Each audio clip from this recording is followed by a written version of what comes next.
Hello दोस्तों, स्वागत है आपका अपने यूट्यूब चैनल एजुकेशन फंडा फॉर ऑल में।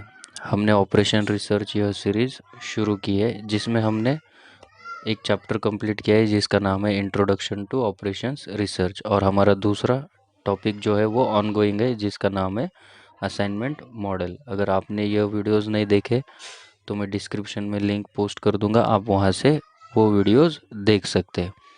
तो हमारा आज का वीडियो जो है वो डेडिकेटेड रहेगा असाइनमेंट मॉडल के ऊपर बेस्ड प्रॉब्लम्स पे। अब तक हमने दो प्रॉब्लम्स किए, जिसका पहले एक टाइप था मिनिमाइजेशन टाइप ऑफ प्रॉब्लम और दूसरा टाइप था मैक्सिमाइजेशन टाइप ऑफ प्रॉब्लम। आज के इस वीडियो में हम कुछ ऐसे टाइप्स देखने वाले असाइनमेंट के जो कि पॉसिबिलिटीज़ है आपको पूछे जा सकते हैं। तो चलो दोस्तों शुरू करते हैं। देखो, आज के इस वीडियो का पहला प्रॉब्लम है solve the following assignment problem. तो इस प्रॉब्लम में देखो क्या है, हमारे पास 6/5 का मैट्रिक्स प्रोवाइडेड है। हमें 6/5 का मैट्रिक्स दिया हुआ है जिसे हमें असाइनमेंट मॉडल का प्रॉब्लम कंसिडर करके सॉल्व करना है। तो असाइनमेंट मॉडल का कोई भी प्रॉब्लम सॉल्व करने के लिए हमारे पास टोटल 5 स्टेप्स है। तो हर एक स्टेप को फॉलो करते जाना है और इस प्रॉब्लम को सॉल्व करना है।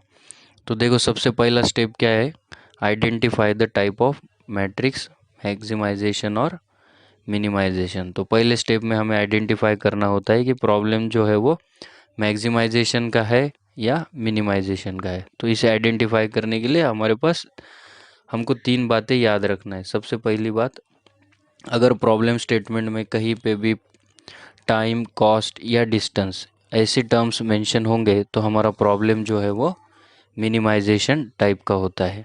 अगर दूसरी बात, अगर प्रॉब्लम स्टेटमेंट में कहीं पे भी प्रॉफिट या सेल्स ऐसी बातें मेंशन होंगी तो हमारा टाइप जो है वो मैक्सिमाइजेशन टाइप का प्रॉब्लम होता है। तीसरी बात, अगर प्रॉब्लम स्टेटमेंट में कहीं पे भी कुछ भी मेंशन नहीं है तो हमारा टाइप जो है वो मिनिमाइजेशन टाइप ऑफ प्रॉब्लम होता है। तो देखो, हमारे पास जो स्टेटमेंट है वो सिर्फ इतना ही कहता है कि solve the following assignment problem, और यहाँ पे कोई भी ऐसे टर्म्स नहीं है जो हमें इंडिकेट करे कि ये मिनिमाइजेशन का है या मैक्सिमाइजेशन का है। तो ऐसे केस में हमें क्या कंसिडर करना है, मिनिमाइजेशन टाइप ऑफ प्रॉब्लम। तो ये हमने स्टेप 1 कंप्लीट की है। स्टेप 1 से हमें मालूम हुआ है कि प्रॉब्लम जो है वो मिनिमाइजेशन टाइप ऑफ प्रॉब्लम है। अब आगे बढ़ते हैं स्टेप 2 की तरफ। स्टेप 2 में भी हमें आइडेंटिफाई करना है टाइप को। इसमें हमें कौन सी टाइप को आइडेंटिफाई करना है कि प्रॉब्लम बैलेंस टाइप का है या अनबैलेंस्ड टाइप का है। तो देखो, इसे आइडेंटिफाई करने के लिए हमें दो बातें ध्यान में रखना है। सबसे पहली बात, अगर number of rows are equal to number of columns, अगर number of rows is equal to number of column, ऐसी कंडीशन है तो हमारा प्रॉब्लम जो है वो बैलेंस्ड टाइप का होता है।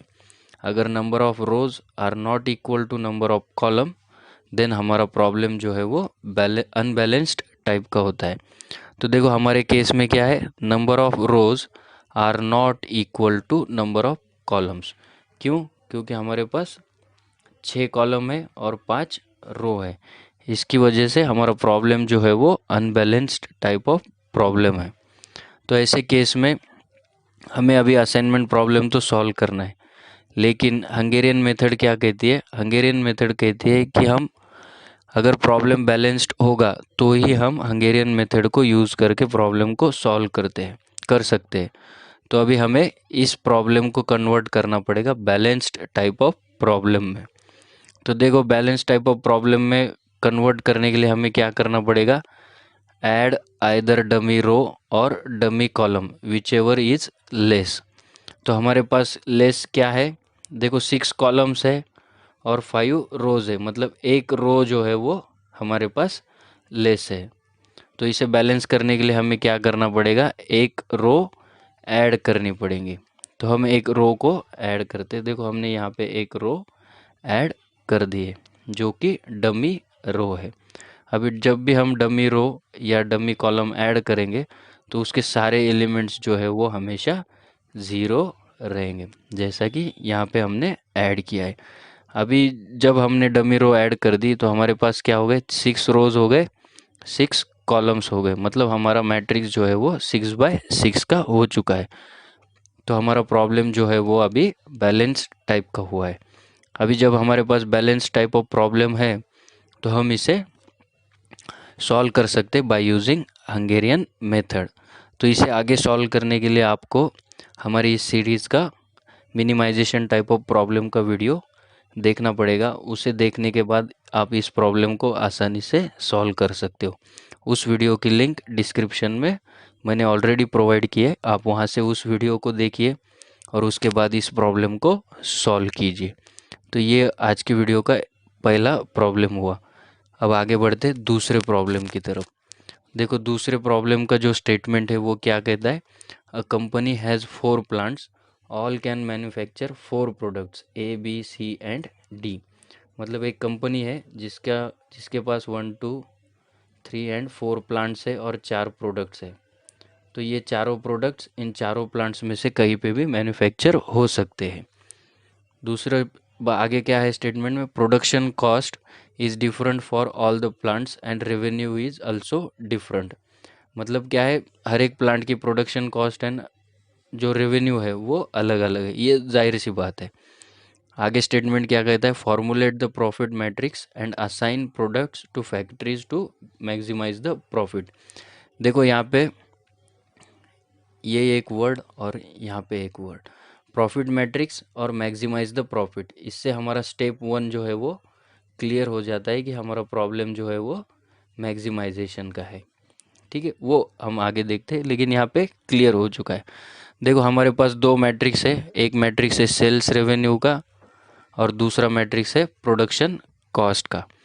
तो अभी यहाँ से हमें क्या करना पड़ेगा, सबसे पहले स्टेटमेंट में क्या दिया है, फॉर्मुलेट द प्रॉफिट मैट्रिक्स। अभी प्रॉफिट मैट्रिक्स फॉर्मुलेट करने के लिए हमें एक रिलेशन याद रखना होगा कि profit is equal to sales revenue minus production cost. तो प्रॉफिट मैट्रिक्स फॉर्म करने के लिए हमें क्या करना पड़ेगा, हर एक प्रोडक्ट का सेल्स रेवेन्यू जो है वो माइनस करना पड़ेगा प्रोडक्शन कॉस्ट से।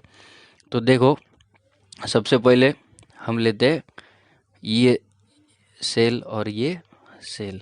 देखो यहाँ पे फर्स्ट प्लांट में अगर प्रोडक्ट ए बनाते हैं तो उसकी कॉस्ट है 49 और फर्स्ट प्लांट का प्रोडक्ट ए अगर सेल होता है तो उसकी कॉस्ट आती है 50।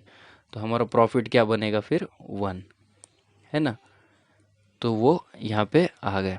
इसी तरह हमें हर एक सेल के लिए सॉल्व करना है। कोई भी एक एग्जांपल लेते हैं, समझो थर्ड प्लांट में अगर सी प्रोडक्ट बनता है तो उसकी सेल्स रेवेन्यू आता है 53 और उसी थर्ड प्लांट में सी प्रोडक्ट को फॉर्म करने मैन्युफैक्चर करने के लिए हमें 49 रुपीज़ लगते हैं। तो 53 माइनस 49 ये आता है 4। तो देखो हमने यहाँ पे 4 लिखा है। तो इस तरह से आपको प्रॉफिट मैट्रिक्स फॉर्म करना है, मतलब sales revenue minus production cost, जो भी आंसर आएगा वो यहाँ पे रिस्पेक्टिव सेल्स में आपको लिखना है। तो इस तरह से हमें प्रॉफिट मैट्रिक्स मिल गया है।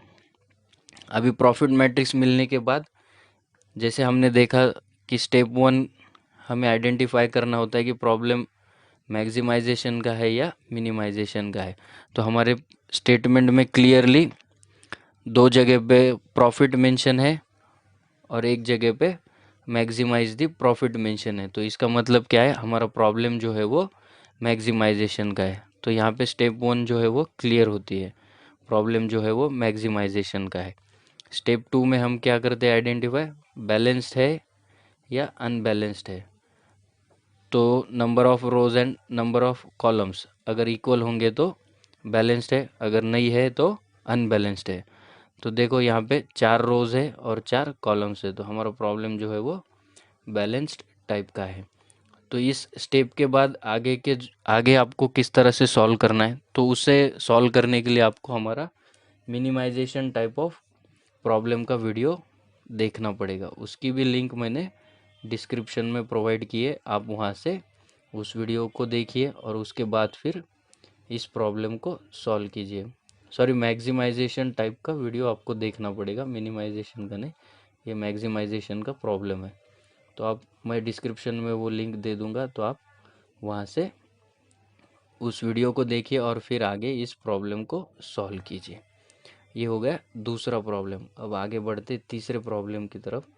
देखो तीसरा प्रॉब्लम क्या कहता है, a company has taken the third floor for rent. There are 5 main rooms on the floor to be assigned to 5 managers, each room having its own advantage and disadvantage। तो एक company है जिसने एक hotel का third floor rent पे लिया हुआ है। उस होटल के उस थर्ड फ्लोर पे 5 रूम है, तो हर एक रूम का एडवांटेज है और कुछ डिसएडवांटेज है।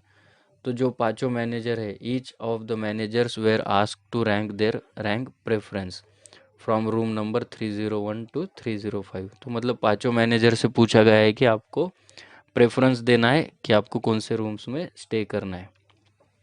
तो उसे रिकॉर्ड कर लिया है, their preferences were recorded as below. तो वो ये मैट्रिक्स है, मतलब ये प्रेफरेंस है 1 2 3 4 एंड 5, ये मैनेजर्स है जिन्होंने प्रेफरेंस दिए। मतलब फर्स्ट मैनेजर का फर्स्ट प्रेफरेंस है 302, उसे 302 रूम में ही रहना है। अगर वो नहीं मिली तो वो प्रेफर करेगा 303। अगर 303 भी नहीं मिलता है तो वो प्रेफर करेगा 304। उसी तरह जो second third fourth fifth manager है उन्होंने अपने अपने प्रेफरेंसेस दिए हुए। तो अभी हमें इन्हें असाइन करना है ताकि मैनेजर्स को उनके प्रेफरेंस के अकॉर्डिंग, मिनिमम प्रेफरेंस जो है उसके अकॉर्डिंग उन्हें रूम मिल सके।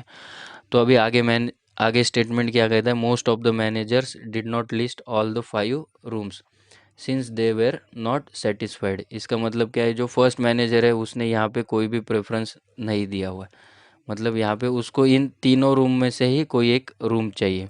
उसी तरह सेकंड मैनेजर ने यहाँ पे कोई प्रेफरेंस नहीं है, फोर्थ का यहाँ पे नहीं है, फिफ्थ का यहाँ पे नहीं है, तो वो उनके हिसाब से उन्होंने प्रेफरेंसेस दिए हुए। आगे स्टेटमेंट में क्या कहा है, assuming that their preferences can be quantified by numbers, find out as to which manager should be assigned to which room so that their total preference ranking is minimum. देखो यहाँ पे हमारा स्टेप 1 क्लियर हुआ है। हमें directly बोला गया है कि हमें मिनिमाइजेशन करना है प्रेफरेंसेस का, ठीक है। मतलब जितना मिनिमम प्रेफरेंस हम असाइन कर पाएंगे उतना हमारा सोल्यूशन जो है वो बेटर रहेगा। देखो इस मैट्रिक्स को रेफर करके हमने प्रेफरेंस रैंकिंग मैट्रिक्स बनाया हुआ है, जिसमें हमने कॉलम वाइज मैनेजर्स को प्लेस किया है और रो वाइज रूम नंबर्स को प्लेस किया हुआ है। देखो इसे समझ लेते हैं। सबसे पहले देखो first manager, second third fourth and fifth, और ये रूम नंबर से 301 302 3 4 एंड 5। तो अभी जो फर्स्ट मैनेजर है उसने 301 का कोई रेफरेंस दिया हुआ है क्या, प्रेफरेंस नहीं दिया हुआ है, इसकी वजह से यहाँ पे डैश आया है। अभी रूम नंबर 302 को कौन सा प्रेफरेंस है इसका, 1, इसलिए यहाँ पे 1 लिखा है। 303 के लिए कौन सा प्रेफरेंस है, 2, इसके लिए यहाँ पे 2 लिखा है। 304 के लिए थर्ड प्रेफरेंस है तो इसके लिए हमने थर्ड लिखा है। और 305 के लिए कोई प्रेफरेंस दिया है क्या, नहीं, इसकी वजह से यहाँ पे डैश आया हुआ है। उसी तरह हमने सेकंड मैनेजर को कंसिडर किया है, थर्ड फोर्थ एंड फिफ्थ को, और ये मैट्रिक्स हमने फॉर्म किया हुआ है। तो ये हमारा प्रेफरेंस मैट्रिक्स रेडी हो गया। इसके बाद हमें फिर आगे स्टेप 1 चेक करना है कि मैक्सिमाइजेशन है या मिनिमाइजेशन है। तो यहाँ पे डायरेक्टली मेंशन है कि मिनिमम हमें रैंकिंग असाइन करना है, तो हमारा प्रॉब्लम जो है वो मिनिमाइजेशन का होता है।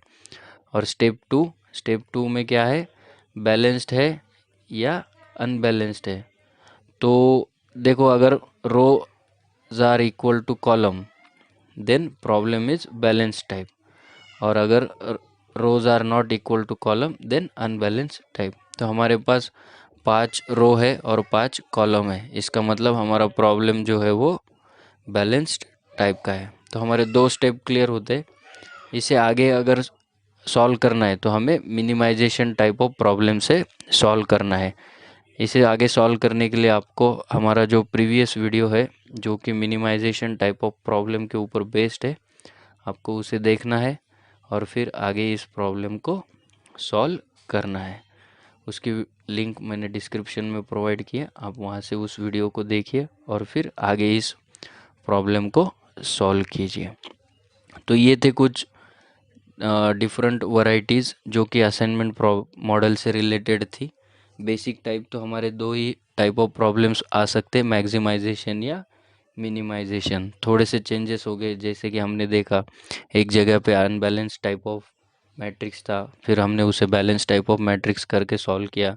दूसरे केस में हमने देखा कि डिफरेंट प्लांट्स थे, डिफरेंट प्रोडक्ट्स थे, उनसे हमने एक प्रॉफिट मैट्रिक्स फॉर्म किया और फिर उससे मैक्सिमाइजेशन का हमें मैट्रिक्स मिला, उसे हमने आगे सॉल्व किया। और तीसरे टाइप में हमने देखा कि मैनेजर्स है और उनके रूम के प्रेफरेंस दिए हुए थे, उससे हमने प्रेफरेंस रैंकिंग मैट्रिक्स फॉर्म किया और फिर आगे हम उसे minimisation type of problem consider करके सॉल्व कर सकते हैं। देखो इस वीडियो में जितने भी 3 प्रॉब्लम्स हमने कन्वर्ट किए उनकी लिंक प्रीवियस प्रॉब्लम से है। तो आपको क्या करना है, वो वीडियोस पहले देखना है और फिर इन्हें सॉल्व करना है ताकि आपकी और प्रैक्टिस हो सके। तो हम दोस्तों आज इसी के साथ इस टॉपिक को कंक्लूड करते हैं, असाइनमेंट मॉडल को। आगे के वीडियोस में हम कोई नया टॉपिक स्टार्ट करेंगे, तो जल्द ही मिलते हैं नए टॉपिक के साथ। तब तक के लिए थैंक यू वेरी मच। हमारे इस वीडियोस को लाइक करते जाइए और दोस्तों को शेयर करते जाइए। साथ ही चैनल को सब्सक्राइब भी कीजिए और जितने दोस्तों तक पहुंचा सकते हैं उतने दोस्तों तक पहुंचाइए। Thank you very much.